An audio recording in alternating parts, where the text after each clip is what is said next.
이런 곳이 정말이구나. 천국이 따로 없네. 하지만 섬에는 사람도 없고 관광지라 하기엔 너무 낯설었습니다. 여기 정말 관광지가 맞아? 며느리는 미소 지으며 말했습니다. 네, 어머니. 아직 잘 알려지지 않은 명소예요. 그리고 잠시 후 아들과 며느리는 어머니, 다리 아프실 테니 여기서 좀 쉬고 계세요. 잠시 사진 좀 찍고 올게요. 라고 말한 후 섬 안쪽으로 사라졌습니다. 홀로 남겨진 바닷가, 정숙은 파도 소리에 기대며 기다렸습니다. 그러나 1시간, 2시간 아무도 돌아오지 않았습니다.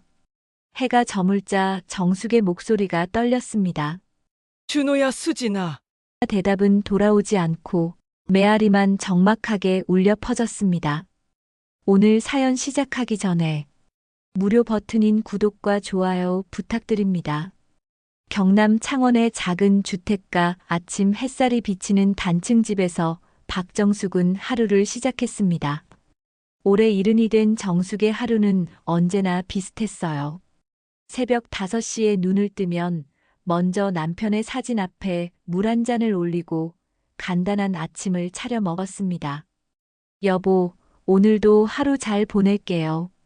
정숙은 남편 사진에 대고 작은 목소리로 인사를 건넸어요. 10년 전 세상을 떠난 남편과의 이런 대화가 정숙에게는 하루의 시작이었습니다. 사진 속 남편은 여전히 환한 미소를 짓고 있었고 정숙은 그 미소를 보며 하루를 버틸 힘을 얻었어요. 집안은 조용했습니다. 시계 소리만이 규칙적으로 시간을 알려줄 뿐이었어요. 정숙은 작은 부엌에서 된장찌개를 끓이기 시작했습니다. 혼자 먹을 분량이지만 늘 2사람분을 만드는 습관이 있었어요. 10년이 지난 지금도 남편 몫까지 자연스럽게 챙기게 되었거든요. 아침을 먹고 나면 정숙은 장바구니를 들고 시장으로 향했어요. 창원 중앙시장은 정숙에게 단순한 쇼핑 장소가 아니었습니다. 오래된 단골 상인들과 나누는 안부 인사, 신선한 채소를 고르며 느끼는 작은 즐거움이 있는 곳이었어요. 정숙이 언니, 오늘도 일찍 나오셨네요. 채소가게 사장이 환하게 웃으며 인사했습니다. 그러게 말이에요. 집에만 있으면 답답해서 못 있겠어요. 정숙도 미소를 지으며 대답했어요. 하지만 그 미소 뒤에는 혼자만의 시간이 길어질수록 커지는 외로움이 숨어 있었습니다. 시장에서 만나는 사람들과의 짧은 대화가 정숙에게는 소중한 소통의 시간이었어요.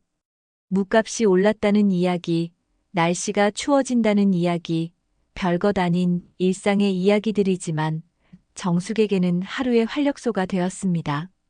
언니, 아들은 잘 지내죠? 생선가게 아줌마가 물었어요. 잘 지내죠. 바빠서 자주 못 오지만요. 정숙은 담담하게 대답했지만 마음 한편으로는 씁쓸함이 스며들었습니다.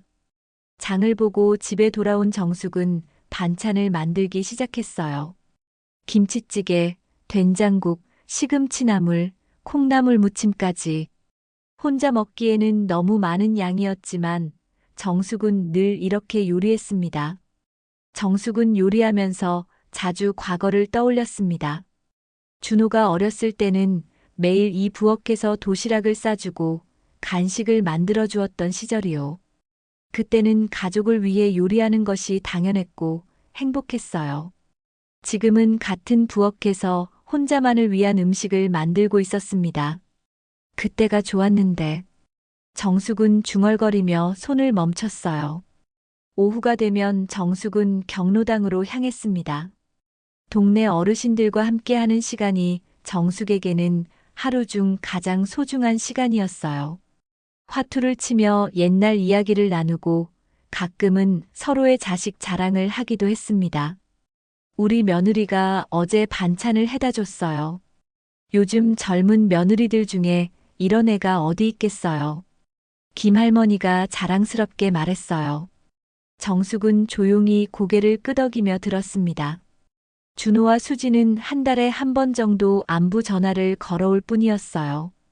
바쁜 직장 생활 때문이라고 스스로를 위로했지만 가끔은 마음이 허전했습니다.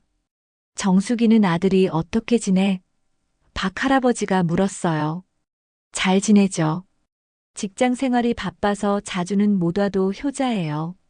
정숙은 웃으며 대답했지만 속으로는 다른 생각을 하고 있었어요. 경로당에서 돌아온 저녁 시간, 정숙은 텔레비전을 보며 혼자만의 시간을 보냈어요. 드라마를 보다가도 가족이 함께 모여 앉은 장면이 나오면 문득 마음이 쓸쓸해졌습니다. 화면 속 가족들은 웃고 떠들며 저녁을 먹고 있었어요. 내가 늙어서 짐이 된 건 아닐까? 정숙은 자주 이런 생각을 했어요. 자식들이 멀리 있는 것도, 연락이 뜸한 것도 모두 자신 때문이라고 생각했습니다. 나이가 들수록 자식들에게 부담이 되는 것은 아닌지 혼자서 이런 고민을 하는 시간이 늘어갔어요. 정숙은 준호가 결혼하고 분가할 때를 떠올렸습니다. 그때도 정숙은 좀 섭섭한 마음이 들었습니다. 하지만 젊은 부부가 독립해서 사는 것이 당연한 것이라 생각했어요. 하지만 시간이 갈수록 점점 멀어지는 것 같은 느낌을 지울 수 없었습니다. 밤이 되어 잠자리에 들기 전 정숙은 다시 한번 남편의 사진 앞에 섰어요. 여보, 우리 준호는 잘 지내고 있겠죠? 며느리도 착한 애인데 내가 너무 바라는 게 많은 건 아닐까요? 정숙의 목소리에는 그리움과 걱정이 섞여 있었습니다. 이렇게 정숙의 하루는 끝이 났어요. 겉으로 보기에는 평온한 일상이었지만 그 속에는 가족에 대한 그리움과 혼자라는 외로움이 깊이 자리 잡고 있었습니다. 평범했던 정숙의 일상에 변화가 찾아온 것은 어느 목요일 오후였습니다. 경로당에서 돌아와 저녁 준비를 하고 있던 정숙의 휴대전화가 울렸어요. 화면에 뜬 이름을 보고 정숙의 얼굴이 환해졌습니다. 준호였거든요. 어머니, 저예요. 잘 지내시죠? 준호의 목소리가 평소보다 밝게 들렸어요. 아이고, 준호야. 잘 지내지? 정숙은 손을 닫고 전화를 받으며 기뻐했습니다. 한 달 만에 듣는 아들의 목소리였어요. 네, 잘 지내고 있어요. 어머니는 어떠세요? 건강하시죠? 응, 엄마는 괜찮다. 너희들 잘 지내는 소리 들으니까 든든하네. 정숙의 목소리에는 진심 어린 기쁨이 담겨 있었어요. 아들과 통화할 때만큼은 외로움이 사라졌습니다. 어머니, 요즘 많이 심심하시죠? 아니야, 괜찮아. 경로당도 나가고 시장도 다니고. 정숙은 괜찮다고 말했지만 준호는 어머니의 진짜 마음을 알고 있는 것 같았어요. 그때 준호가 뜻밖의 말을 꺼냈습니다. 어머니, 저희가 어머니께 드리고 싶은 선물이 있어요. 선물? 무슨 선물? 정숙은 궁금해했어요. 생일도 아닌데 갑자기 선물이라니요. 해외여행이에요. 효도여행 한번 가시면 어떨까요? 이번엔 꼭 어머니를 모시고 싶어서요. 정숙은 깜짝 놀랐습니다. 해외여행이라니요. 일은 평생 한국을 벗어나 본 적이 없던 정숙에게는 상상도 못했던 일이었어요. 순간 정숙의 머릿속이 하얘졌습니다. 아니야, 그런 돈이 어디 있다고. 너희들 살기도 바쁜데. 정숙은 당황하며 말했어요. 해외여행이 얼마나 비싼지 대충 알고 있었거든요. 어머니, 걱정하지 마세요. 저희가 다 준비할게요. 수진이도 어머니 모시고 여행 가자고 했어요. 그때 며느리 수진의 목소리가 들렸어요. 어머니, 안녕하세요. 정말로 어머니와 함께 여행 가고 싶어요. 평생 고생만 하셨는데 이제는 좋은 곳도 구경하시고 맛있는 것도 드셔야죠. 수진의 다정한 목소리에 정숙의 마음이 따뜻해졌습니다. 결혼 초기에는 서먹했던 며느리가 이렇게 자신을 생각해 주다니요. 정숙은 수진에 대한 고마움이 밀려왔어요. 그래도 돈이 많이 들 텐데. 너희 집 살림은 괜찮니? 어머니, 돈 걱정은 마세요. 저희가 번 돈으로 어머니 모시는 거예요. 당연한 일이죠. 준호의 말에는 확신이 담겨 있었어요. 정숙은 잠시 말을 잇지 못했습니다. 가슴이 벅차올랐거든요. 자식들이 자신을 이렇게 생각해 주다니 이런 날이 올 줄 몰랐어요. 지금까지 혼자 지낸 시간들이 모두 보상받는 기분이었습니다. 그런데 어머니, 여권이 있으세요? 수진이 물었어요. 여권? 그게 뭐니? 해외여행 갈 때 필요한 신분증이에요. 어머니는 아마 없으실 거예요. 준호가 설명했어요. 그럼 어떻게 하니? 괜찮아요. 내일 어머니와 함께 여권 신청하러 가면 돼요. 사진도 찍고 서류도 작성하고요. 일주일 정도면 나와요. 수진의 목소리는 밝고 따뜻했어요. 그래도 복잡하지 않을까? 나 같은 늙은이가. 무슨 말씀이세요? 요즘은 간단해요. 저희가 다 도와드릴게요. 준호가 안심시켰어요. 정숙은 눈물이 고였습니다. 내가 이런 대접을 받을 날도 오는구나. 마음속으로 중얼거렸어요. 혼자서 외롭게 지낸 시간들이 모두 헛된 것이 아니었다는 생각이 들었습니다. 그럼 언제 떠나는 거니? 다다음 주 화요일이에요. 일주일 정도 다녀올 예정이고요. 여권 나오는 시간까지 고려해서 날짜를 잡았어요. 정숙은 꿈만 같았어요. 해외여행이라니 생각해 본 적도 없던 일이었거든요. 젊었을 때는 살기 바빠서, 나이 들어서는 돈이 없어서 엄두도 못 냈던 일이었어요. 정말 괜찮겠니? 엄마가 짐 되지는 않을까? 비행기도 처음 타보는데. 무슨 말씀이세요? 어머니가 왜 짐이에요? 저희 부모님인데요. 뭐든 저희가 다 해드릴 테니 그냥 걱정 말고 가시면 돼요. 준호의 말에 정숙의 마음이 더욱 따뜻해졌어요. 그리고 어머니, 동남아시아인 인도네시아로 갈 예정이에요. 날씨도 따뜻하고 경치도 예쁘다고 하더라고요. 인도네시아. 정숙은 그 이름조차 낯설었지만 설렘이 밀려왔어요. 어머니, 내일 오후에 여권 신청하러 갈게요. 시간 되시죠? 그럼 언제든지 괜찮다. 엄마가 어디 갈 일이 있겠니? 전화를 끊고 난 후 정숙은 한참 동안 그 자리에 서 있었습니다. 방금 들은 이야기가 현실인지 꿈인지 확신이 서지 않았어요. 손으로 뺨을 살짝 꼬집어 보기도 했습니다. 아팠어요. 꿈이 아니었습니다. 여보, 들었어요? 우리 준호가 엄마를 해외여행에 데려간다고 해요. 여권도 내일 만들러 간다고 하네요.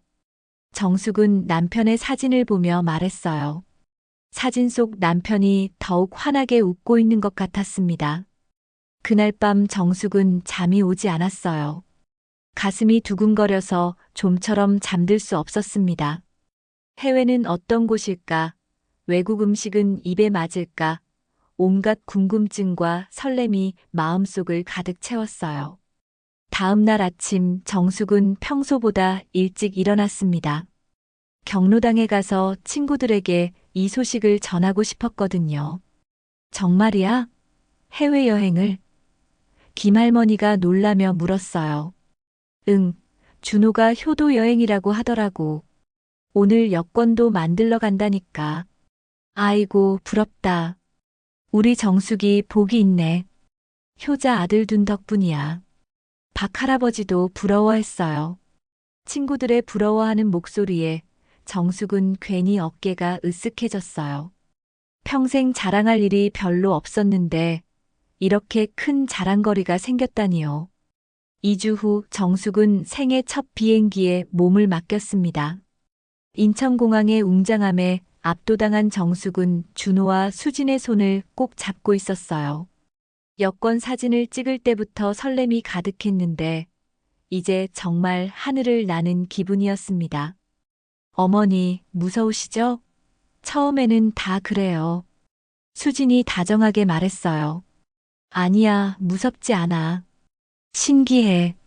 정숙은 창밖으로 보이는 구름들을 바라보며 감탄했습니다. 일은 평생 땅 위에서만 살아왔는데 이렇게 하늘 위에서 세상을 내려다볼 줄 몰랐어요. 몇 시간의 비행 끝에 도착한 곳은 동남아시아의 한 관광지였습니다. 공항을 나서자마자 따뜻한 공기가 정숙을 맞았어요. 한국과는 전혀 다른 기후였습니다. 야자수가 늘어선 길, 형형색색의 건물들, 낯선 언어로 떠드는 사람들의 목소리까지 모든 것이 새로웠어요. 와, 정말 다른 나라구나. 정숙은 눈을 크게 뜨고 주변을 둘러보았습니다. 호텔에 도착한 정숙은 또 한 번 놀랐어요. 바다가 바로 보이는 방이었거든요. 푸른 바다와 하얀 모래사장, 그리고 수평선 너머로 지는 석양까지 모든 것이 그림 같았습니다. 준호야, 이런데 머물러도 되니? 돈이 얼마나 드는지. 어머니, 걱정 마세요. 저희가 어머니 모시고 오는 거예요. 마음 편히 계세요. 준호가 웃으며 말했어요. 첫날 저녁 세 식구는 해변가 레스토랑에서 식사를 했습니다. 현지 음식이 입에 맞을까 걱정했던 정숙이었지만 의외로 맛있었어요. 특히 신선한 해산물 요리는 정말 일품이었습니다. 어머니, 맛있으세요? 수진이 물었어요. 응, 맛있다. 이런 음식도 있구나. 정숙은 진심으로 맛있어 했어요. 식사를 하며 바라본 바다는 더욱 아름다웠습니다. 달빛이 바다에 비쳐 반짝이고 파도 소리가 마치 자장가 같았어요. 정숙은 이런 풍경을 실제로 볼 수 있다는 게 믿어지지 않았습니다. 이틀째 되는 날, 준호와 수지는 정숙을 관광지 곳곳으로 데려갔어요. 현지 전통시장에서는 색다른 과일들을 맛보았고, 사원에서는 이국적인 문화를 체험했습니다. 정숙은 모든 것이 신기하고 즐거웠어요. 엄마, 사진 많이 찍어드릴게요. 나중에 친구분들께 자랑하세요.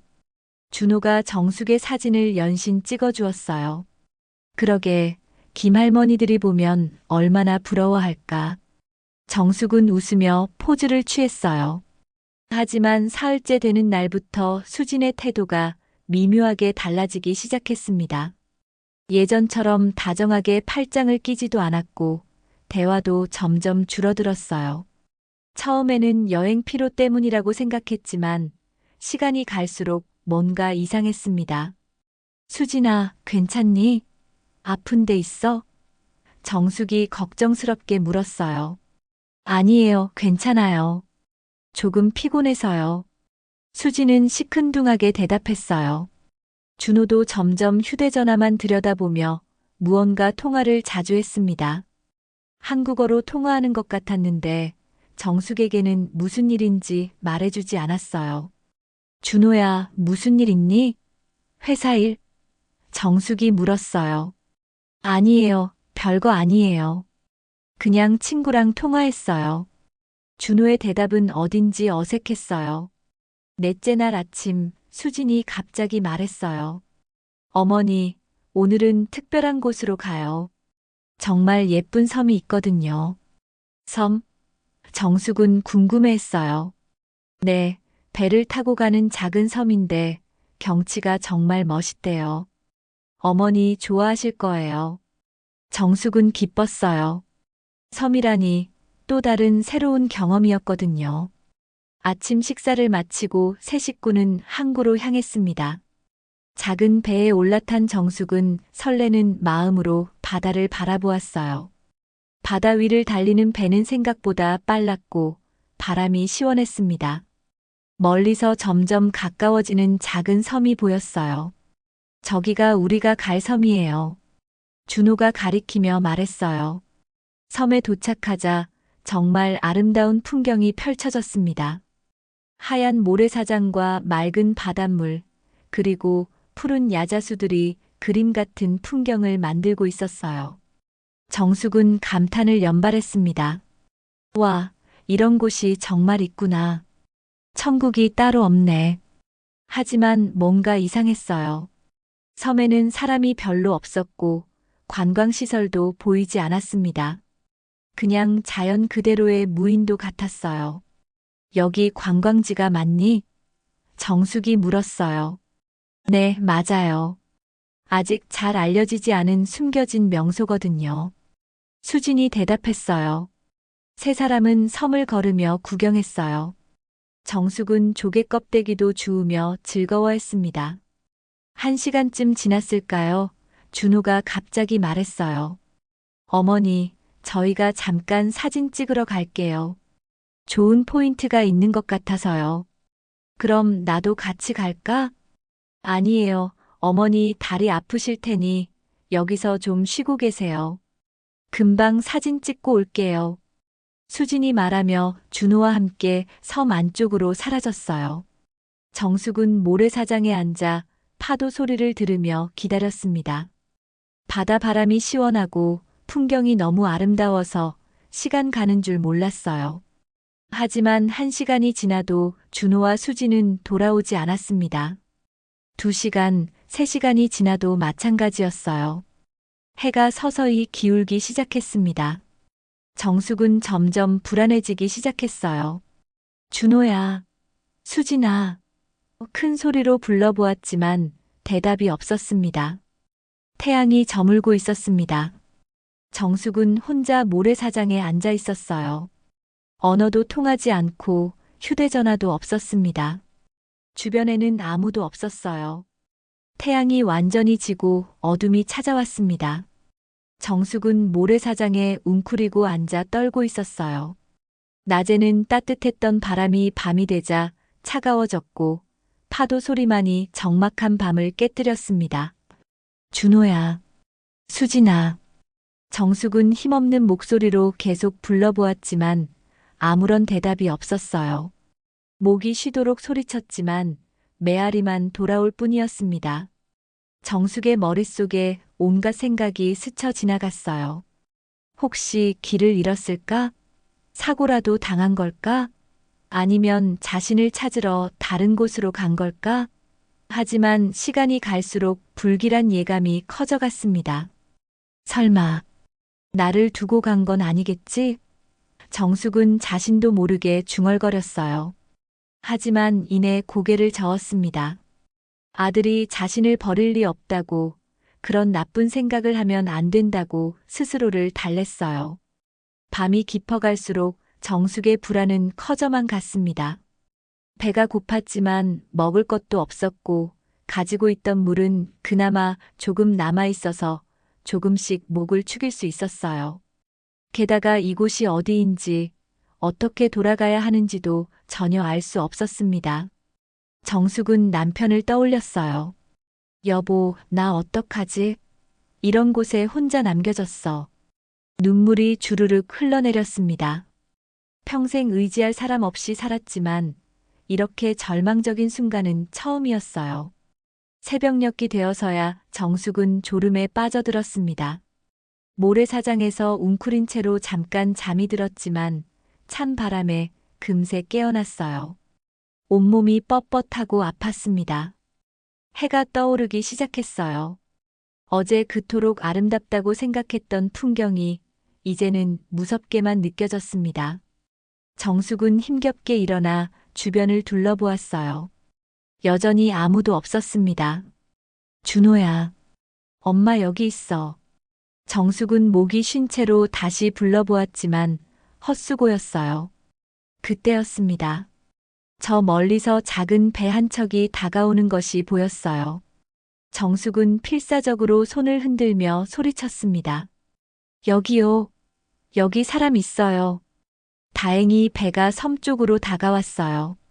현지 어부인 것 같았습니다. 어부는 정숙을 보고 깜짝 놀라며 급히 배를 댔어요. 어부가 현지 언어로 뭔가 말했지만 정숙은 알아들을 수 없었어요. 하지만 어부의 표정에서 걱정하는 마음을 읽을 수 있었습니다. 정숙은 울음을 터뜨리며 몸짓으로 설명하려고 했어요. 아들, 며느리 하며 두 사람을 찾는 신용을 했지만 어부는 고개를 갸우뚱했습니다. 어부는 정숙의 상태를 보고 무언가 심각한 일이 일어났음을 눈치챘어요. 정숙을 배에 태우고는 본토로 향했습니다. 가는 동안 어부는 계속 현지 언어로 말을 걸었지만 정숙은 고개만 끄덕이며 감사 인사를 할 뿐이었어요. 본토에 도착한 어부는 정숙을 항구 관리소로 데려갔어요. 관리소 직원들이 나와서 상황을 파악하려 했지만 언어가 통하지 않아 어려움을 겪었습니다. 그때 한 직원이 휴대전화를 꺼내 번역 앱을 켰어요. 어설프지만 소통이 가능해졌습니다. 정숙은 떨리는 목소리로 자신의 상황을 설명했어요. 한국 사람, 아들, 며느리와 섬에 갔는데 혼자 남겨졌어요. 직원들은 놀라며 경찰과 한국 대사관에 연락을 취했어요. 몇 시간 후 대사관 직원이 달려왔습니다. 할머니, 무슨 일이에요? 여기 왜 혼자 계세요? 한국어를 들으니 정숙은 안도의 눈물을 흘렸어요. 정숙은 떨리는 목소리로 어제 있었던 일을 설명했어요.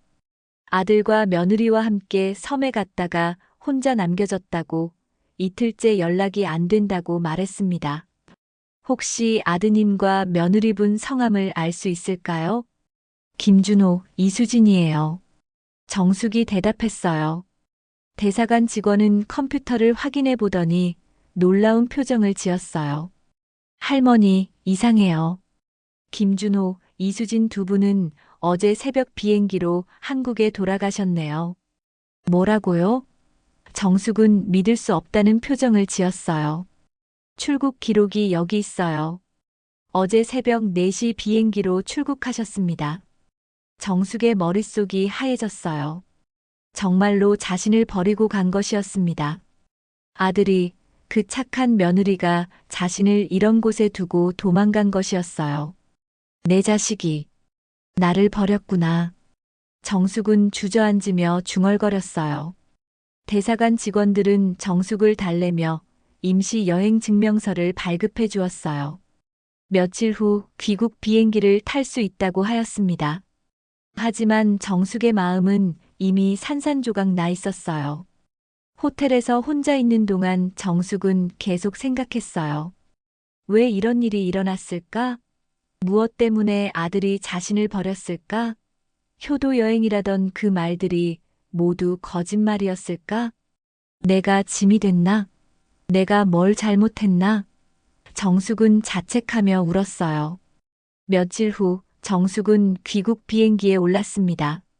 올 때와는 완전히 다른 심정이었어요.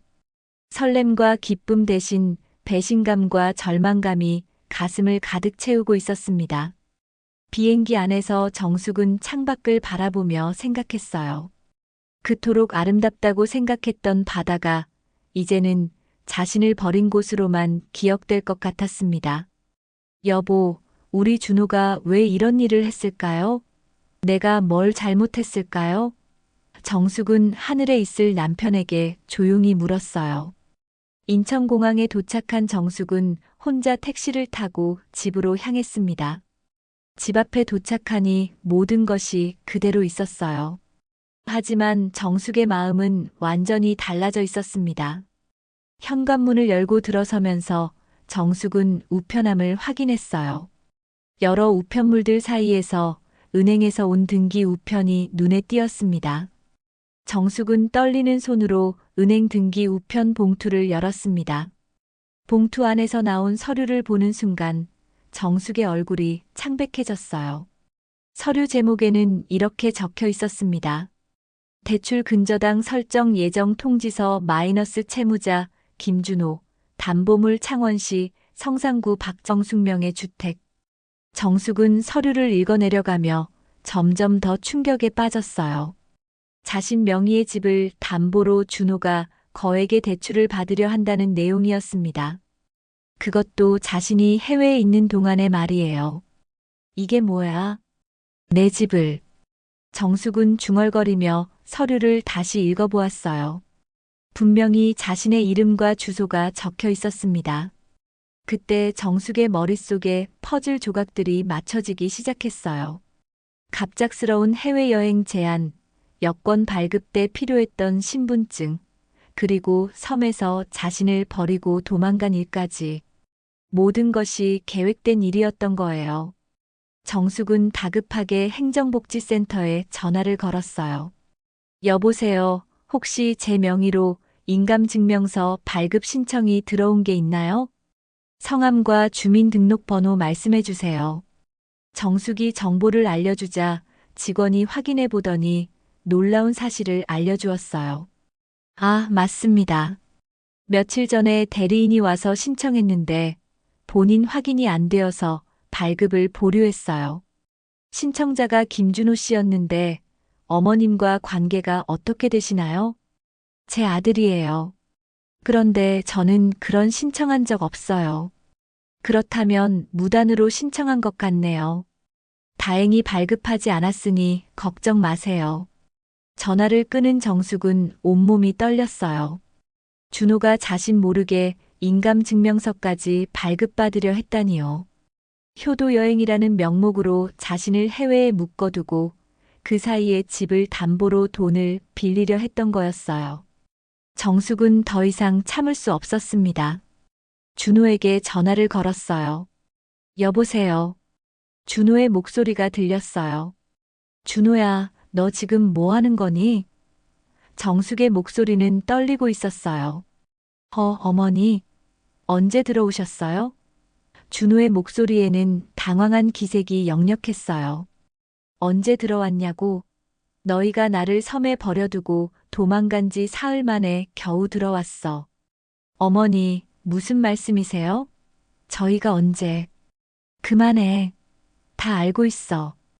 은행에서 통지서도 왔고 행정복지센터에서도 확인했어. 너 내 집 담보로 돈 빌리려 했지? 준호는 한동안 말이 없었어요. 그러더니 결국 진실을 털어놓기 시작했어요. 어머니, 죄송해요. 사업이 너무 어려워서 다른 방법이 없었어요. 그래서 나를 버린 거야? 효도 여행이라고 속이고 어머니를 버릴 생각은 아니었어요. 며칠 있다가 다시 모시러 갈 예정이었어요. 정숙은 허탈한 웃음이 나왔어요. 며칠 있다가 내가 그 섬에서 혼자 어떻게 지냈는지 알기나 해? 먹을 것도 없이 잘 곳도 없이. 어머니, 정말 죄송해요. 저희도 어쩔 수 없었어요. 그때 수진의 목소리가 들렸어요. 어머니, 정말 죄송해요. 한 번만 도와주세요. 이 일만 해결되면 어머니께 더 잘해드릴게요. 정숙은 며느리의 말을 듣고 더욱 화가 났어요. 더 잘해준다고? 너희가 나를 사람 취급이나 하고 있는 거야? 어머니, 저희 정말 살기 어려워요. 어머니께 그렇게 한 건 정말 죄송해요. 이번만 용서해 주시고 도와주세요. 준호가 변명했어요. 돈 없는 게 죄가 아니야. 하지만 부모를 버린 건 죄지. 정숙의 목소리에는 분노와 실망이 섞여 있었어요. 정숙은 전화를 끊고 곧바로 변호사 사무실을 찾았어요. 평생 법적인 문제와는 거리가 멀었던 정숙이었지만 이번만큼은 달랐습니다. 변호사님, 제가 상담을 받고 싶어요. 변호사는 정숙의 이야기를 들은 후 심각한 표정을 지었어요. 할머님, 이건 명백한 범죄 행위예요. 먼저 해외에 고의로 유기한 것은 유기죄에 해당하고 인감증명서를 무단으로 신청한 것은 사문서 위조 시도, 그리고 어머님 동의 없이 담보대출을 진행하려 한 것은 사기죄에 해당할 수 있어요. 정말요? 네, 특히 부모를 해외에 유기한 것은 매우 심각한 범죄 행위입니다. 신고하시겠어요? 정숙은 잠시 망설였어요. 아무리 그래도 자신이 낳고 기른 아들인데 경찰에 신고한다는 것이 쉬운 일은 아니었거든요. 하지만 정숙은 결심했어요. 신고할게요. 이런 일이 또 일어나면 안 되니까요. 변호사는 노인보호센터에도 연락을 취했어요. 노인 학대 신고가 접수되었고 관련 기관에서 사건을 조사하기 시작했습니다. 며칠 후 경찰서에서 연락이 왔어요. 정숙은 경찰서에 가서 자세한 진술을 했습니다. 해외에서 유기당한 경위, 무단으로 인감증명서 신청을 시도한 사실, 그리고 집을 담보로 한 대출 시도까지 모든 것을 상세히 진술했어요. 할머님, 증거가 충분해요. 출입국 기록, 은행 서류, 행정복지센터 기록까지 모든 것이 명확합니다. 경찰은 준호와 수진을 소환했어요. 조사 과정에서 모든 사실이 드러났습니다. 사업 실패로 빚을 진 준호가 어머니의 집을 담보로 대출을 받기 위해 계획적으로 해외여행을 제안했고 어머니를 섬에 유기한 후 도망친 것이 확인되었어요. 정숙은 집에 돌아와 남편의 사진 앞에 앉았어요. 여보, 내가 옳은 일을 한 거겠죠? 아들이지만 이런 일은 용서할 수 없어요.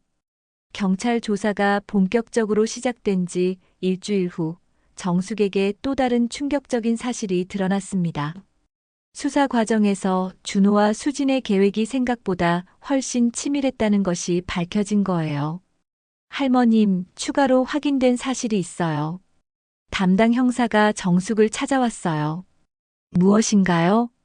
아드님이 이미 몇 달 전부터 이 계획을 세우고 있었던 것 같아요.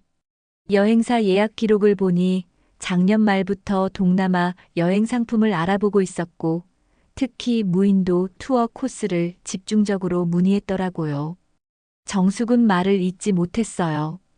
작년 말이라면 자신이 외롭다고 투정할 때였거든요. 그때부터 이미 자신을 버릴 계획을 세우고 있었다니요. 그리고 더 심각한 건 인감 도장도 위조하려 했던 것 같아요. 인감 업체에 문의한 기록이 있어요. 인감 도장까지요? 네, 다행히 실행에 옮기지는 못했지만 만약 성공했다면 할머님 집은 이미 경매에 넘어갔을 거예요. 정숙은 온몸에 소름이 돋았어요. 자신이 그 섬에서 구조되지 못했다면 집까지 잃고 갈 곳 없는 신세가 되었을 거라는 생각이 들었거든요. 며칠 후 준호와 수진이 정숙을 찾아왔어요. 하지만 예전처럼 당당하지 못했습니다. 두 사람 모두 초췌한 모습이었어요. 어머니, 준호가 조심스럽게 말을 꺼냈어요. 뭐 하러 왔니?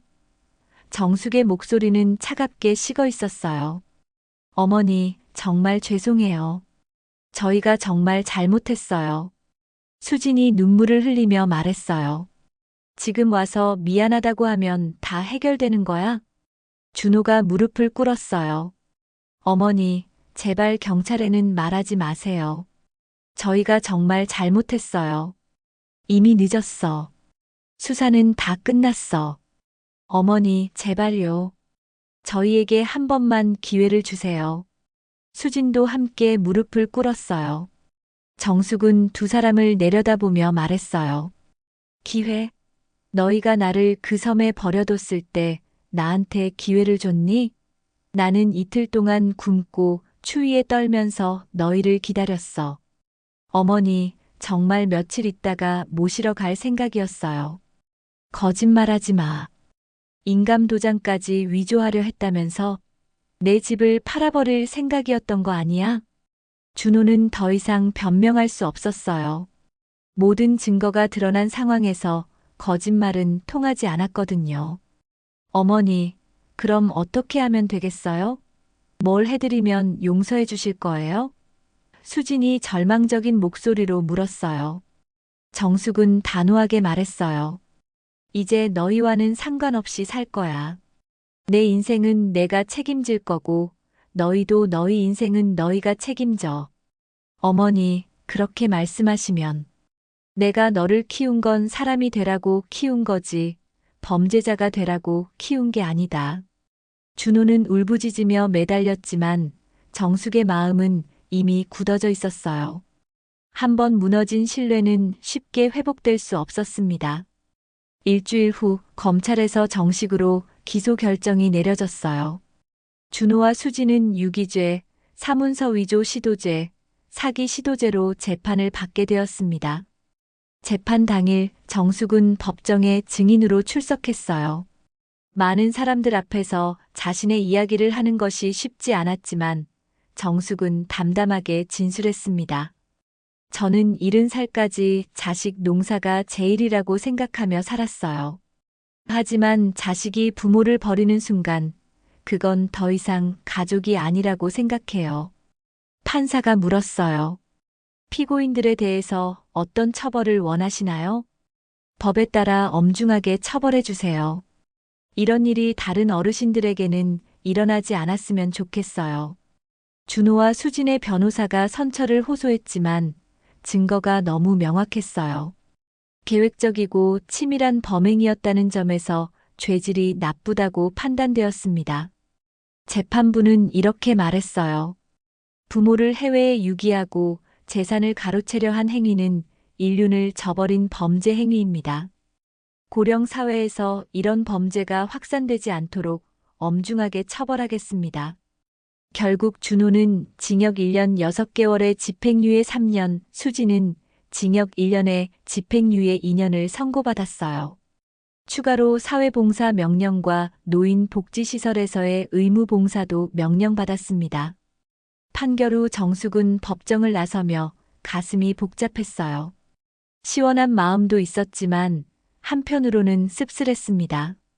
자신이 낳고 기른 아들이 범죄자가 되었다는 사실이 마음 아팠거든요. 집으로 돌아온 정숙은 남편의 사진 앞에 앉았어요. 여보, 내가 옳은 일을 한 거 맞죠? 가끔은 너무 심했나 싶기도 하고. 그래도 이런 일은 용서하면 안 되는 거 맞죠? 사진 속 남편은 여전히 따뜻하게 웃고 있었어요. 정숙은 그 미소를 보며 자신의 선택이 옳았다는 확신을 얻었습니다. 그날 밤 정숙은 일기장에 적었어요. 오늘 재판이 끝났다. 준호와 수진이 처벌받았지만 마음이 편하지만은 않다. 하지만 이것이 옳은 일이라고 생각한다. 나는 이제 새로운 인생을 시작해야 한다. 재판이 끝난 지 2달이 지났습니다. 정숙은 매일 아침 남편의 사진 앞에서 하루를 시작했지만 예전과는 다른 마음가짐이었어요. 더 이상 자식들을 기다리며 살지 않기로 결심했거든요. 하지만 마음 한편으로는 여전히 복잡했습니다. 아무리 준호와 수진이 자신을 배신했다고 해도 70년 동안 품고 살았던 모정을 하루아침에 지울 수는 없었거든요. 어느 날 오후 정숙이 경로당에서 친구들과 화투를 치고 있을 때였어요. 김할머니가 조심스럽게 말을 꺼냈습니다. 정숙아, 그런데 준호는 요즘 어떻게 지내니? 소식 들은 거 있어? 정숙은 잠시 패를 내려놓았어요. 몰라. 알고 싶지도 않고. 그래도 자식인데. 혹시 뉘우치고 있을지도 모르잖아. 뉘우친다고 해서 다 용서되는 건 아니야. 정숙의 목소리는 단호했어요. 박 할아버지가 끼어들었어요. 정숙이 말이 맞아. 부모를 그렇게 배신한 자식을 어떻게 믿겠어? 한번 무너진 신뢰는 쉽게 회복되지 않아. 며칠 후 정숙은 노인보호센터에서 전화를 받았어요.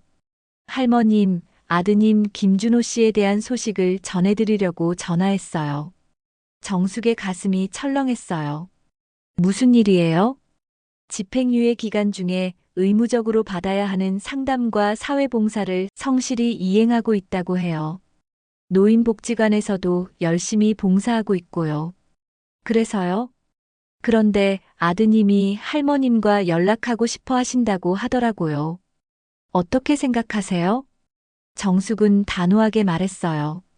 필요 없어요. 저는 이미 마음을 정했어요. 아드님이 정말 많이 뉘우치고 계시는 것 같은데요.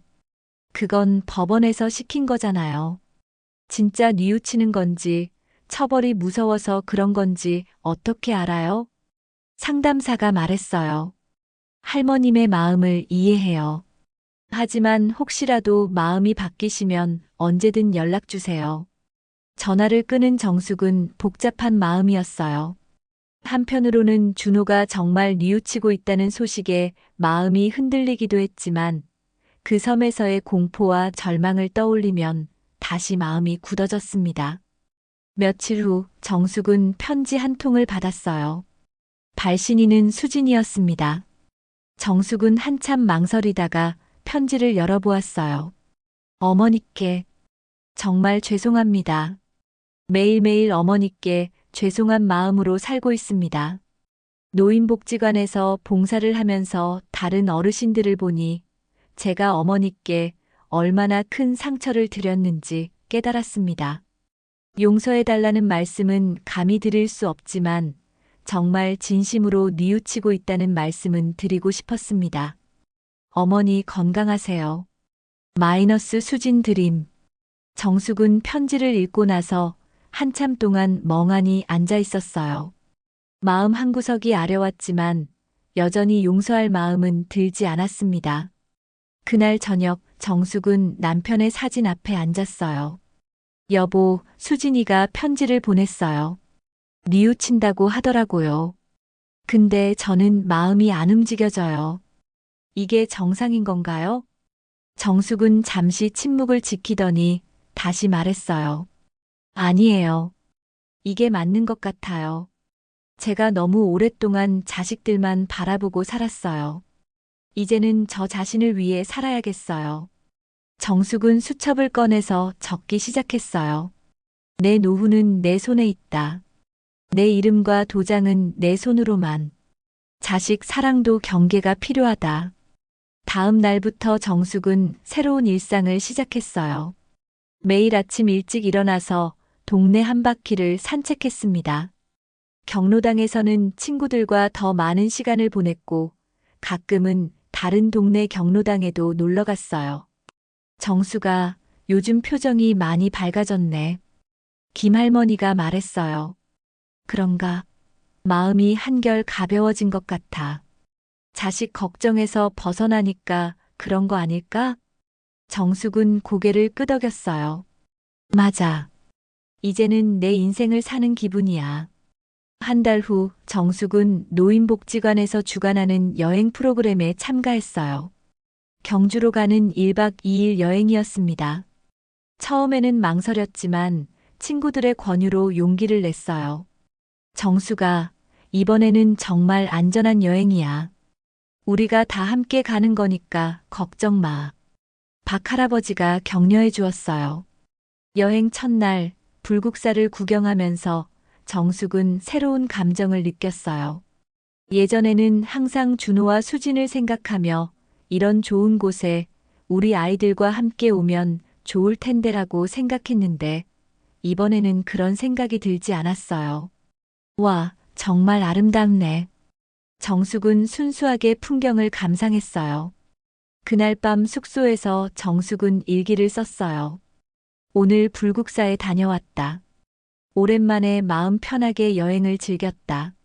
누군가를 기다리거나 걱정하지 않고 그저 내 자신만을 위한 시간이었다. 이런 기분이 이렇게 좋은 줄 몰랐다. 경주 여행에서 돌아온 지 몇 개월이 지났습니다. 정숙의 일상은 완전히 달라져 있었어요.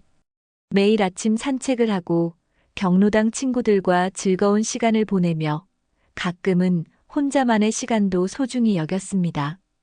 어느 봄날 오후 정숙은 집 앞 작은 화단에 꽃을 심고 있었어요. 튤립과 펜지 모종을 조심스럽게 땅에 심으며 혼자 중얼거렸습니다. 예쁘게 피어라. 엄마가 잘 돌봐줄게. 그때 우편 배달부가 다가왔어요. 할머니, 등기 우편 왔어요. 정숙은 흙을 털고 일어나 우편을 받았습니다. 발신인을 보니 법원이었어요. 가슴이 철렁했지만 이번에는 예전처럼 두렵지 않았습니다. 집에 들어가 우편을 열어보니 준호와 수진의 집행유예 기간이 종료되었다는 통지서였어요. 사회봉사와 상담 프로그램을 모두 성실히 이행했다는 내용도 포함되어 있었습니다. 끝났구나. 정숙은 담담하게 중얼거렸어요. 며칠 후 정숙은 시장에서 장을 보고 돌아오는 길이었어요. 멀리서 익숙한 뒷모습이 보였습니다. 준호였어요. 그는 동네 할머니의 짐을 대신 들어드리고 있었습니다. 정숙은 잠시 걸음을 멈추고 지켜보았어요.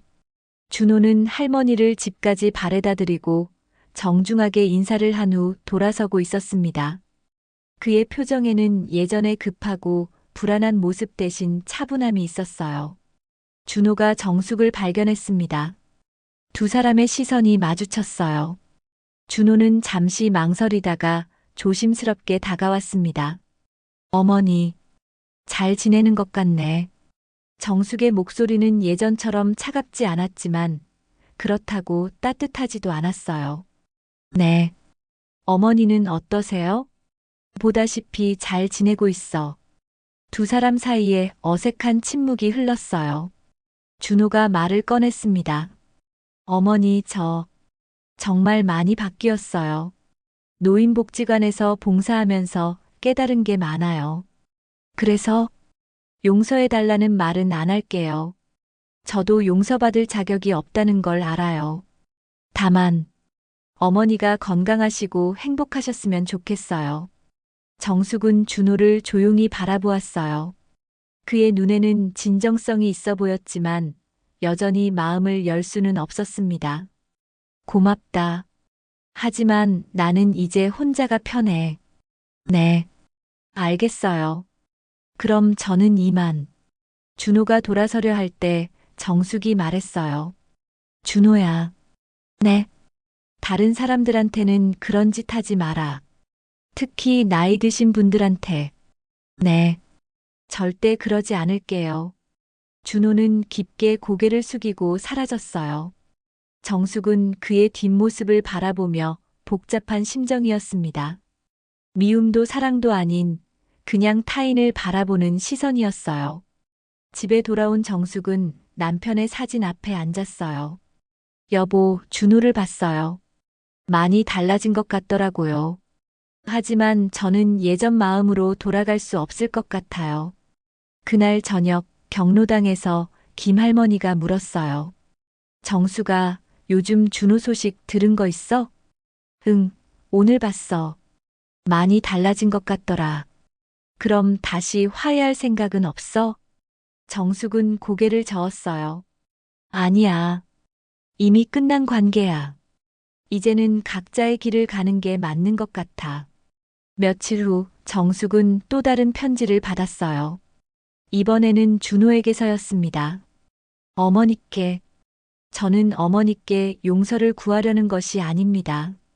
다만 제가 얼마나 큰 죄를 지었는지, 그리고 그 죄를 평생 안고 살아가겠다는 다짐을 전하고 싶었습니다.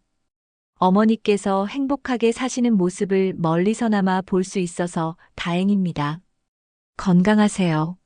정숙은 편지를 읽고 조용히 서랍에 넣었어요. 더 이상 분노도 슬픔도 느껴지지 않았습니다. 몇 달 후 정숙은 경로당 친구들과 함께 제주도 여행을 떠났어요. 3박 4일의 여행이었는데 모든 비용을 자신이 직접 마련했습니다. 준호가 버린 그 바다와는 다른 아름다운 바다였어요. 제주도 해변에서 정숙은 파도 소리를 들으며 생각했어요. 같은 바다 소리였지만 이제는 두렵지 않았습니다. 오히려 마음이 평온해졌어요. 정수가 사진 찍어줄까? 김할머니가 다가왔어요. 응, 고마워. 사진을 찍으며 정숙은 환하게 웃었어요. 진짜 웃음이었습니다. 누군가를 위해 억지로 짓는 웃음이 아니라 자신의 행복에서 우러나는 웃음이었어요. 여행에서 돌아온 정숙은 수첩에 새로운 다짐을 적었어요. 내 노후는 내 손에 있다. 내 이름과 도장은 내 손으로만. 자식 사랑도 경계가 필요하다. 그리고 가장 중요한 것, 나는 나 자신을 사랑한다. 1년이 지났습니다. 정숙은 이제 완전히 새로운 사람이 되어 있었어요. 경로당에서는 다른 어르신들의 고민을 들어주는 상담 역할도 하고 있었고, 가끔은 노인보호센터에서 강연도 했습니다. 어르신들, 자식은 우리 인생의 전부가 아닙니다. 우리에게도 우리만의 소중한 인생이 있어요. 강연을 들은 한 할머니가 다가와 말했어요. 선생님 말씀 들으니 용기가 나네요. 저도 이제 제 인생을 살아보려고요. 그날 밤 정숙은 남편의 사진 앞에서 말했어요. 여보, 저 이제 정말 행복해요. 바다는 더 이상 저를 버린 자리가 아니라 제가 다시 걸어 나온 자리예요. 정숙의 얼굴에는 더 이상 버려진 자의 그림자가 없었습니다. 그 대신 스스로를 지켜낸 사람의 빛이 선명히 번지고 있었어요. 그 빛은 앞으로도 계속 빛날 것이었습니다. 더 많은 이야기로 다시 찾아올게요. 구독과 좋아요는 큰 힘이 됩니다.